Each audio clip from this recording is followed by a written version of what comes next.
Hi there everybody, and welcome to the Meekins Ministry Minutes video weblog. We hope to use this from time to time as an opportunity for us to kind of put a face to a name, so to speak, and to enable you to see a little bit of the ministry in South Africa and what's going on in real time. But for this time, I'd like us to think a little bit about something that our family has been thinking about for quite a while now. I remember about this time last year, Casey and I were walking through a shopping mall and we saw a big sign that said, "Christmas is about others, but it's mostly about you." And that really struck home to me as a symbol of what so many people are thinking this time of year. It's all about the shopping, it's all about the gifts, it's all about what I can get for myself. And that would be, I guess, acceptable for people that don't know the truth about Jesus Christ and don't really know the meaning behind Christmas. But for those of us who are Christians, things should be a little bit different, don't you think? For us, we believe that, of course, we need to celebrate the birth of Christ, and we need to make Christmas all about that. Now, last year at our church, we joined with an organization called AdventConspiracy.org. Basically, this is just an organization that helps people think through what their priorities are around the Christmas season. It gives people an opportunity to cooperate with non-profit organizations that help to provide drinking water for places, particularly in Africa, that don't have access to it. And basically, their challenge is to give presents and not just presents. Take a look at something that they put together as a result of people's generous giving during the 2009 Christmas season.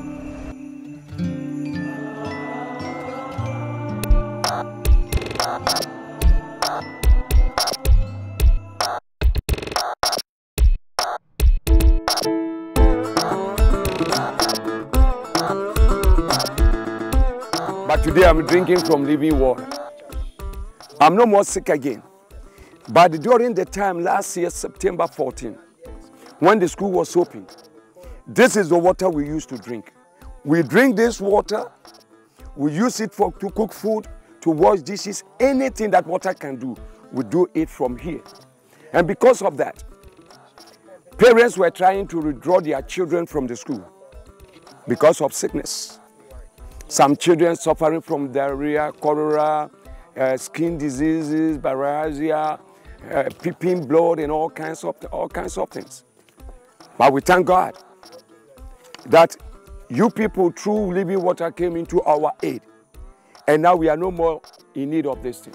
Last year for Christmas, I gave my mom a living water gift certificate, and when she opened it up, everybody in my family wanted to know, well, what is living water and what does this gift certificate mean? And when I explained it to them, they got so excited and they thought, wow, this is a really neat thing to do. Next year for Christmas, why don't we all, instead of giving gifts, just give each other either a living water gift certificate or something to a worthy cause. So we're completely doing Christmas differently next year, and I'm very, very excited. I saved up my money instead of buying things because I wanted kids to have more water. I don't really want that many things because I wanted them to have toys and not me that much. I want to care for little kids and I really like them. You have done so much, and you have brought heaven on earth for this village. So we said thank you so much. Thank you for all you have done. Something that my family has started actually a few years ago was my immediate family. We started making gifts for each other instead of spending money on each other. The most amazing gifts have come out of this new way that we've been giving, and especially when I think about some of the things my dad has made for us. And we'll open it and you just start sobbing, and just beautiful stuff. And a few of the items I've gotten from my dad are actually almost heirlooms now that my son has in his bedroom, this cute little stool that my dad hand wove. It's just adorable. But we have found so much joy out of that rather than, you know, going to the store and buying something for each other. In fact, we know, you know, we'll never go back. We'll never change the way we give to each other around Christmas. I first met Peyton when he was about 4 years old in our pre-K program where I was his kids coach. About 2 years later, right after the last Thanksgiving, he came up to me and he said, Mr. Len, guess what? I've got $41 for the kids in Africa who don't have drinking fountains. I said, wow, Peyton, that's great. How'd you get that money together? Well, my grandmother gave me some money for my birthday and I lost some teeth, and the tooth fairy gave me some money. I was really impressed by that he'd give it to these kids in Africa. So I said, Peyton, you know, I'll match that. I'll match that $41 and anything that you collect between now and Christmas. Well, about 3 or 4 days before Christmas, I got a call on my cell phone from him. He left a voicemail message. He said, Mr. Len, guess what? We've got $307 for kids in Africa who don't have drinking fountains. His dad got on the phone right afterwards and he said, Len, don't worry about matching that. You know, $100, whatever you can handle is fine. That's just fine. So I hung up and thought to myself, wow, that's a lot of money.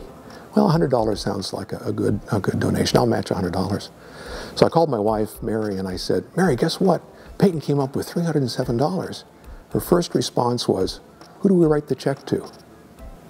I realized at that point that Mary and Peyton are put in my life by God to really help me become the person that He wants me to be.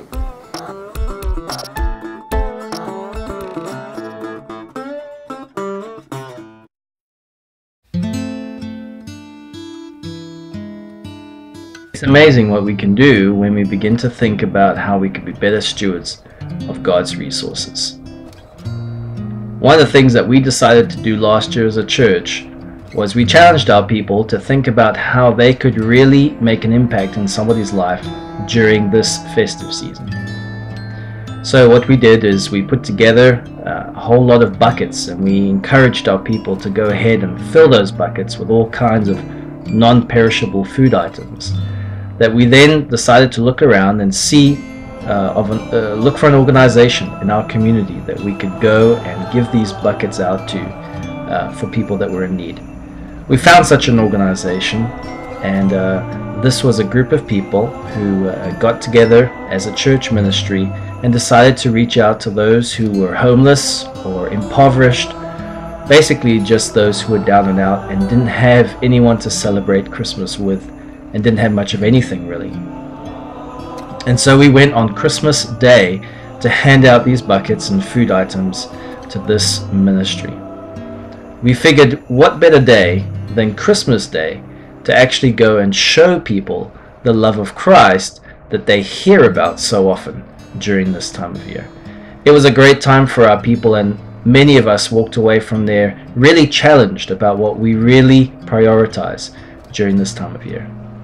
For us, we have a little 3-year-old who's growing up, and we want her to realize the importance of Christmas for the right reasons. We want her to realize that it's not just about all the gifts that she can receive. It's not all about getting the things that she wants, despite what all the media and everyone else around us is saying. We want her to realize that this is about Jesus' birthday, and we want her to celebrate it just like she would her own birthday. So we want to challenge you to think about how you use your resources this Christmas season. Go ahead and check out adventconspiracy.org or look around your community and see what you can do to get involved to make a meaningful difference in someone else's life this year. We encourage you to continue to pray for us as we look forward to going back to South Africa shortly. And if you haven't done so already, we encourage you to sign up for our prayer letter so you can hear from us more regularly. And also using various social networking sites, we try to keep in touch with people as best we can. So we encourage you to join with us and continue to pray for us in the ministry. We appreciate you. Have a great Christmas season. Goodbye.